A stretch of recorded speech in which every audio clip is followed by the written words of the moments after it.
ಓಂ ತಾಭ್ಯಾಂ ಶುಂಭಾಯ ಚಾಖ್ಯಾತ ಸಾತೀವ ಸುಮನೋಹರ ಕಾಪ್ಯಾಸ್ತೆ ಸ್ತ್ರೀ ಮಹಾರಾಜ ಭಾಸಯಂತಿ ಹಿಮಾಚಲಂ ನೈವ ತಾದೃಕ್ವಚಿದ್ರೂಪಂ ದೃಷ್ಟಂ ಕೇನಚಿದುತ್ತಮಂ ಜ್ಞಾಯತಾಂ ಕಾಪ್ಯಸೌ ದೇವಿ ಗೃಹ್ಯತಾಂ ಚಾಸುರೇಶ್ವರ.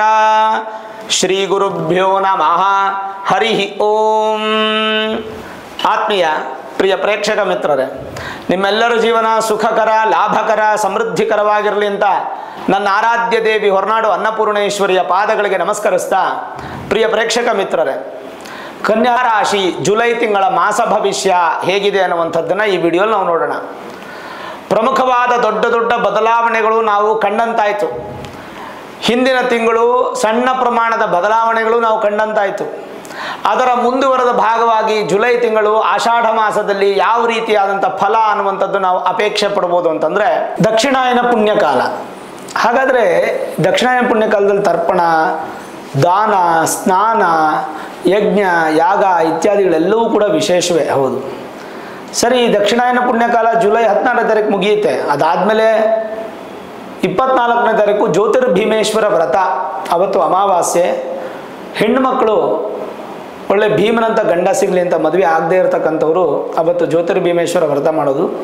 ಮದುವೆ ಆಗಿರ್ತಕ್ಕಂಥ ಮುತ್ತೈದೆಯರು ಗಂಡನಿಗೆ ಭೀಮನಂತ ಶರೀರ ಸಿಗಲಿ, ಒಳ್ಳೆ ಆಯುಷ್ಯ ಸಿಗಲಿ ಅಂತ ಮಾಡುವಂಥ ಪೂಜೆ.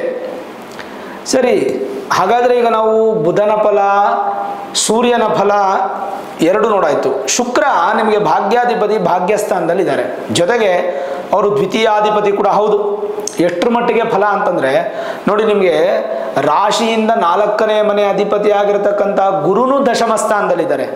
ಸಪ್ತಮಾಧಿಪತಿ ಆಗಿರತಕ್ಕಂಥ ಗುರುನು ದಶಮ ಸ್ಥಾನದಲ್ಲಿದ್ದಾರೆ. ಗುರು ಪಾಸಿಟಿವ್, ಬುಧ ಪಾಸಿಟಿವ್, ಸೂರ್ಯ ಪಾಸಿಟಿವ್. ಇನ್ನು ಭಾಗ್ಯಾಧಿಪತಿ ಭಾಗ್ಯಸ್ಥಾನದಲ್ಲಿ ಶುಕ್ರ. ಕುಜ ನಿಮಗೆ ತೃತೀಯ ಮತ್ತು ಅದೃಷ್ಟಾಧಿಪತಿ, ಧೈರ್ಯಕ್ಕೆ ಅದೃಷ್ಟಕ್ಕೆ ಅಧಿಪತಿ ಆದಂಥ ಕುಜ 12ನೇ ಮನೆಯಲ್ಲಿ ಇದ್ದರೂ ಕೂಡ ಮಿತ್ರ ಸ್ಥಾನ. ಆದ್ದರಿಂದ ತಾತ್ಕಾಲಿಕ ಕುಜ ದೋಷ ಬಂದರೂ ಅದು ನ್ಯಾಚುರಲ್ ಎಕ್ಸೆಂಪ್ಷನ್ಸ್ ಆಗೋದ್ರಿಂದ ಹೆಚ್ಚು ಸಮಸ್ಯೆ ಕನ್ಯಾ ರಾಶಿಯವರಿಗೆ ಕುಜನಿಂದ ಬರೋದಿಲ್ಲ. ಹಾಗಾಗಿ ಧೈರ್ಯ, ಅದೃಷ್ಟ ಎರಡೂ ಬರುತ್ತೆ. ಇನ್ನು ಕಂಟಕ ಶನಿ ಪ್ರಭಾವನ 5 ಮತ್ತು 6ನೇ ಮನೆ ಅಧಿಪತಿ ಆಗಿರ್ತಕ್ಕಂಥ ಶನಿ 7ನೇ ಮನೆಯಲ್ಲಿದ್ದಾರೆ. ಈಗ ಸಪ್ತಮ ಸ್ಥಾನದಲ್ಲಿ ಶನಿ ಇರ್ತಕ್ಕಂಥದ್ದು ನೇರ ದೃಷ್ಟಿ ನಿಮ್ಮ ರಾಶಿ ಮೇಲೆ ಬಿದ್ದಿದೆ. ಆದರೆ ಏನಾದರೂ ಸಮಸ್ಯೆ ಆಗುತ್ತಾ? ಖಂಡಿತ ಇಲ್ಲ. ಯಾಕೆ? ನಿಮ್ಮ ರಾಶ್ಯಾಧಿಪತಿ ಆದಂಥ ಬುಧನಿಗೆ ಶನಿ ಮಿತ್ರ. ಹಾಗಾಗಿ ಶನಿಯಿಂದ ಹೆಚ್ಚು ಸಮಸ್ಯೆ ಬರಲಿಕ್ಕಿಲ್ಲ. ಹಂಗೇನಾದರೂ ಬರೋದಾಗಿದ್ರೂ ಕೂಡ ಬೇಕಾದ್ರೆ ನಿಮ್ಮ ಮೂಲ ಜಾತಕವನ್ನು ಒಮ್ಮೆ ನುರಿತ ಜ್ಯೋತಿಷ್ಯರಿಗೆ ತೋರಿಸ್ಕೊಂಡು ವೇದಿಕ್ ಅಸ್ಟ್ರಾಲಜಿ, ಹೈಯರ್ ಅಸ್ಟ್ರಾಲಜಿ ಪ್ರಿಡಿಕ್ಷನ್ಸನ್ನು ಮಾಡಿಸ್ಕೊಂಡು, ಶನಿ ಏನಾದರೂ ಬಲಹೀನವಾಗಿದ್ದರೆ ಅದಕ್ಕೆ ಬಲಪಡಿಸೋದಕ್ಕೆ ಬಹಳ ಸರಳ ಪುಟ್ಟ ಮಾರ್ಗಗಳಿದೆ. ಅದನ್ನು ಅನುಸರಿಸಿ ಶನಿಯನ್ನು ಬಲ ಮಾಡಿಕೊಂಡ್ರೆ ಕಂಟಕ ಶನಿ ಪ್ರಭಾವ ದೂರ ಆಗುತ್ತೆ. ಗುರುಬಲ ಇಲ್ಲ ಅಂದರೂ ಕೂಡ ಗುರು ನಿಮಗೆ ಈಗ ಫಲ ಕೊಡಬೇಕು. ಯಾಕೆಂದರೆ ದಶಮ ಸ್ಥಾನ ಅಲ್ವಾ, ವೃತ್ತಿ ಸ್ಥಾನ, ಕರ್ಮಸ್ಥಾನಕ್ಕೆ ಬಂದು ಕೂತ್ಕೊಂಡಿದ್ದಾರೆ. ಇನ್ನು ಭಾಗ್ಯಾಧಿಪತಿ ಭಾಗ್ಯಸ್ಥಾನದಲ್ಲಿದ್ದರೆ ಏನೇನು ಫಲ, ಹೆಂಗೆ ಹೇಳುತ್ತೆ, ಎಷ್ಟು ಚೆನ್ನಾಗಿ ಹೇಳುತ್ತೆ ಅಂತಂದರೆ ನೋಡಿ, ನಮ್ಮಲ್ಲಿ ಈ 9ನೇ ಮನೆಗೆ ತುಂಬ ಪ್ರಾಶಸ್ತ್ಯ ಕೊಡುತ್ತೆ ಜ್ಯೋತಿಷ್ಯದಲ್ಲಿ. ಯಾಕೆ ಅಂತಂದರೆ, ಮಂದಾರಯೋ ಶೀತ ರುಚೌ ಚ ಸೂರ್ಯೇ ತ್ರಿಕೋಣಗೆ ತಜ್ಮತಿ ಪಿತೃಭ್ಯಾಂ ತ್ಯಕ್ತೋ ಭವೆ ಚಕ್ರ ಪುರೋಹಿತೇನ ದೃಪ್ತಿಸ್ತನು ಜೋಸ್ತಿ ಸುಖೀ ಚಿರಾಯುಹು. ಕ್ಲಿಯರಾಗಿ ಹೇಳ್ಬಿಡುತ್ತೆ. ಸುಖಿ, ಸುಖವಾಗಿರ್ತೀರಾ. ಭಾಗ್ಯಾಧಿಪತಿ ಭಾಗ್ಯಸ್ಥಾನದಲ್ಲಿದ್ದರೆ ಸುಖಿಯಾಗಿರ್ತೀರಾ. ಚಿರಾಯುಹು, ತಂದೆಯಿಂದ ಆಶೀರ್ವಾದ, ಪಿತೃಗಳಿಂದ ಆಶೀರ್ವಾದ, ಹಿರಿಯರಿಂದ ಆಶೀರ್ವಾದ, ಕೆಟ್ಟದ್ದೆಲ್ಲ ದೂರ ಆಯಿತು. ಕೋರ್ಟು ಕಚೇರಿಗಳಲ್ಲಿ ಅನುಕೂಲ, ತಂದೆಯ ಒಂದು ಆಸ್ತಿ ಅಥವಾ ತಾತನ ಆಸ್ತಿ ಅಥವಾ ತಾಯಿ ಕಡೆ ಆಸ್ತಿ ಇವೆಲ್ಲದರಲ್ಲೂ ಕೂಡ ಇರುವಂಥ ಸಮಸ್ಯೆಗಳು ದೂರವಾಗುತ್ತೆ. ಪೂರ್ವ ಪುಣ್ಯ ಆಕ್ಟಿವೇಟ್ ಆಗುತ್ತೆ. ಇವೆಲ್ಲವೂ ಪ್ಲಸ್ ಪಾಯಿಂಟ್ಸ್ ಅಲ್ವಾ. ತಂದೆ ಮಗನ ಮಧ್ಯೆ ಅಥವಾ ತಂದೆ ಮಗಳ ಮಧ್ಯೆ ಸಂಬಂಧ ಹೆಚ್ಚಾಗಿ ಬಲಿಷ್ಠವಾಗೋದು ಇವೆಲ್ಲವೂ ಕೂಡ ಭಾಳ ಶುಭ ಫಲ.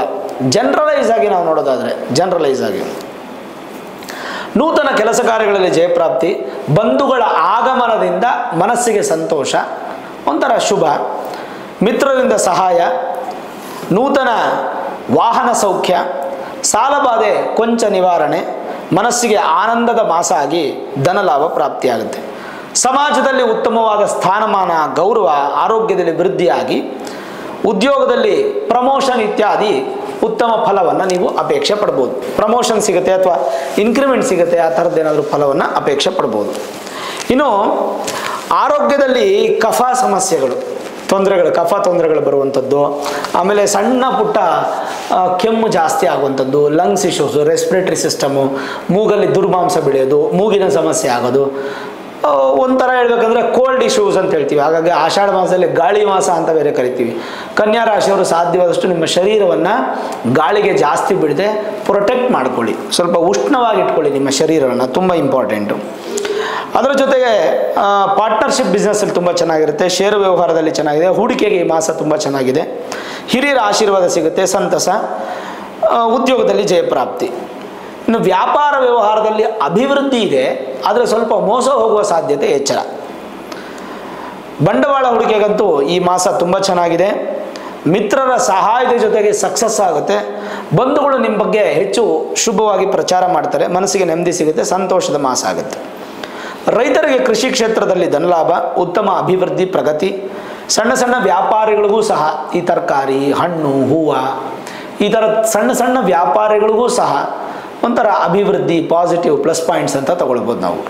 ಈ ಹೋಟೆಲ್ ಉದ್ಯಮ ಮಾಡುವಂಥವ್ರು, long expiry foods, short expiry foods, ಈ ಥರ ಫುಡ್ಸ್ ತಯಾರು ಮಾಡುವಂಥವ್ರು ಕೂಡ ಚೆನ್ನಾಗಿರುತ್ತೆ. ವಿದ್ಯಾರ್ಥಿಗಳಿಗಂತೂ ಈ ಮಾಸ ತುಂಬ ಉತ್ತಮ ಮಾಸ, ಭಾಳ ಸಂತೋಷ ಪಡುವಂಥದ್ದು. ವಿದೇಶಿ ಪ್ರಯಾಣ, ವಿದೇಶದಲ್ಲಿ ವಿದ್ಯೆ, ಉದ್ಯೋಗ, ವ್ಯವಹಾರ, ವ್ಯಾಪಾರ, ಇಂಪೋರ್ಟೆಂಟ್ ಎಕ್ಸ್ಪೋರ್ಟ್ ಬಿಸ್ನೆಸ್, ಇದೆಲ್ಲ ಚೆನ್ನಾಗಿರುತ್ತೆ. ಒಂಥರ ಜಯಪ್ರಾಪ್ತಿ, ಹಿರಿಯರ ಆಶೀರ್ವಾದ ಸಿಗುತ್ತೆ. ಯಾವ್ಯಾವುದ್ರಲ್ಲಿ ಹುಷಾರಾಗಿರಬೇಕು, ಸ್ವಲ್ಪ ಮಟ್ಟಿಗೆ ಈ ಕೋರ್ಟು ಕಚೇರಿ ಕೆಲಸಗಳು ಸ್ವಲ್ಪ ನಿಧಾನ ಆಗುತ್ತೆ. ಇದೊಂದು. ವಾಹನ ಚಾಲನೆಯಲ್ಲಿ ಸ್ವಲ್ಪ ಎಚ್ಚರ. ವಾಹನ ಖರೀದಿಗೆ ಆಷಾಢ ಮಾಸ ನೋಡ್ಕೊಂಡು ಹಿಂದೆ ಮುಂದೆ ತೊಗೋಬೋದು, ಆದರೆ ವಾಹನ ಚಾಲನೆಯಲ್ಲಿ ಸ್ವಲ್ಪ ತೊಂದರೆಗಳು ಬರುತ್ತೆ. ಸಣ್ಣ ಪುಟ್ಟ ಅಪಘಾತಗಳಾಗುವ ಸಾಧ್ಯತೆ, ಅದು ಗಮನ ಇರಬೇಕು. ತಿಂಗಳ ಅಂತ್ಯದಲ್ಲಿ ಶುಭ, ಜುಲೈ ತಿಂಗಳ ಅಂತ್ಯದಲ್ಲಿ ಶುಭ ಅಂತ ಹೇಳ್ಬೋದು. ಸ್ವಲ್ಪ ಶತ್ರುಗಳು ಉತ್ಪತ್ತಿ ಆಗ್ತಾರೆ, ಸಾಲಬಾಧೆ ಕಡಿಮೆ ಆಗುತ್ತೆ, ಸಣ್ಣ ಪುಟ್ಟ ಹೊಸ ಸಾಲಗಳು ಉತ್ಪತ್ತಿ ಆಗುತ್ತೆ, ದೊಡ್ಡದಾಗೇನು ವ್ಯತ್ಯಾಸ ಆಗೋದಿಲ್ಲ. ಇನ್ನು ಕುಟುಂಬದಲ್ಲಿ ಯಾವುದೋ ಒಂದು ವೇಸ್ಟ್ ವಿಚಾರಕ್ಕೆ, ಕೆಲಸಕ್ಕೆ ಬಾರದೆ ವಿಚಾರಕ್ಕೆ, ಮೂರನೇ ವ್ಯಕ್ತಿಗಳ ವಿಚಾರಕ್ಕೆ ಸ್ವಲ್ಪ ಜಗಳಗಳು, ಸತಿಪತಿಗಳ ಮಧ್ಯೆ ವೈಮನಸ್ಸೆ ಇದೆಲ್ಲ ಬರುತ್ತೆ. ಅದನ್ನು ನೀವೇ ಬ್ಯಾಲೆನ್ಸ್ ಮಾಡಿ. ಯಾರಾದರೂ ಒಬ್ಬರು ತಣ್ಣಗಾದರೂ ಸಾಕು, ಕುಟುಂಬದಲ್ಲಿ ವ್ಯಾಜ್ಯಗಳು ಬರಲ್ಲ. ಇದಿಷ್ಟು ನಿಮಗೆ ಜನರಲೈಸ್ ಆಗಿರ್ತಕ್ಕಂಥ ಒಂದು ವಿಚಾರ. ಓವರಾಲ್ ನೋಡಿದ್ರೆ ಕನ್ಯಾ ರಾಶಿಯವರಿಗೆ ಒಂದು ಉತ್ತಮ ಸ್ಥಾನ ಅನ್ನುವಂಥದ್ದು ಈ ತಿಂಗಳು ಸಿಗ್ತಾ ಇದೆ. ಇದಲ್ಲದೆ 24ನೇ ತಾರೀಕು ಜುಲೈ ತಿಂಗಳು ನಿಮಗೆ ಕಂಪ್ಲೀಟ್ ಆಗೋಗುತ್ತೆ ಆಷಾಢ ಮಾಸ. ಅದಾದಮೇಲೆ ಶ್ರಾವಣ ಮಾಸ ಶುರುವಾಗಿ 28ನೇ ತಾರೀಕು ನಾಗ ಚತುರ್ಥಿ, 29ನೇ ತಾರೀಕು ನಾಗಪಂಚಮಿ. ಯಾರ್ಯಾರಿಗೆ ಸರ್ಪದೋಷ ಇದೆ, ಕಾಳ ಸರ್ಪದೋಷ ಇದೆ, ಸರ್ಪಹನನ, ತಾಡನ, ಸರ್ಪಛೇದನ, ಸರ್ಪಹತ್ಯ ಇತ್ಯಾದಿಗಳು ಯಾರ್ಯಾರು ನೀವು, ನಿಮ್ಮ ತಂದೆನೋ, ತಾತನೋ, ಮುತ್ತಾತನೋ, ಹಿರಿಯರಿಂದ ಮಾಡ್ಕೊಂಡು ಬಂದಿದ್ರೆ, ಆರ್ಥ್ರೈಟಿಸ್ ಪ್ರಾಬ್ಲಮ್ ಇರುವಂಥವ್ರು, ನರಬಾಧೆ ಇರತಕ್ಕಂಥವ್ರು, ಚರ್ಮವ್ಯಾಧಿ ಇರತಕ್ಕಂಥವ್ರು, ಸಂತಾನ ಆಗದೇ ಇರತಕ್ಕಂಥವ್ರು, ಅಂಥವರೆಲ್ಲರೂ ಕೂಡ ಈ ಶ್ರಾವಣ ಶುದ್ಧ ಪಂಚಮಿಗೆ ಬರುವಂಥ ನಾಗಪಂಚಮಿ ದಿನ ಆ ಸ್ವಾಮಿಯನ್ನು ಆರಾಧನೆ ಮಾಡೋದು, ಹುತ್ತಕ್ಕೋಗಿ ಪೂಜೆ ಮಾಡ್ಕೊಂಬರೋದು, ಹುತ್ತದ ಮಣ್ಣಿಂದ ಸ್ನಾನ ಮಾಡೋದು, ಸ್ಕಂದಾರಾಧನೆ ಅಂದರೆ ಸುಬ್ರಹ್ಮಣ್ಯನ ದರ್ಶನ, ಸುಬ್ರಹ್ಮಣ್ಯನ ಆರಾಧನೆ ಮಾಡುವಂಥದ್ದು, ಅವತ್ತು ತನಿ ಎರೆಯುವಂಥದ್ದು ತುಂಬ ವಿಶೇಷವಾದಂಥ ಫಲ.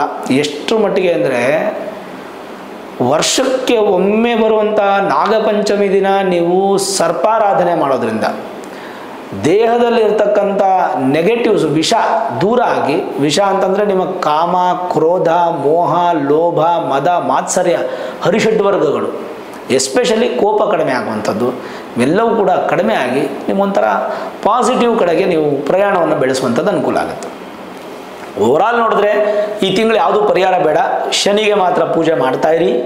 ಅದರ ಜೊತೆಗೆ ಹೇಗಿದ್ದರೂ ನಾನು ಹೇಳಿದೆ 10ನೇ ತಾರೀಕು ನಿಮಗೆ ಗುರು ಪೌರ್ಣಮಿ, ವ್ಯಾಸ ಪೌರ್ಣಮಿ, ಅವತ್ತಿನ ದಿನ ಗುರುಗಳ ದರ್ಶನ ಮಾಡಿ, ಗುರುಬಲ ಇಲ್ದಿದ್ರೂ ಕೂಡ ಗುರುಗಳ ಆಶೀರ್ವಾದ ಸಿಕ್ಕಿ ಸಂತೋಷವಾದ ಜೀವನವನ್ನು ಕನ್ಯಾ ರಾಶಿಯವರು ಈ ಜುಲೈ ತಿಂಗಳಲ್ಲಿ ಕಾಣೋದ್ರಲ್ಲಿ ಸಂದೇಹನೇ ಇಲ್ಲ.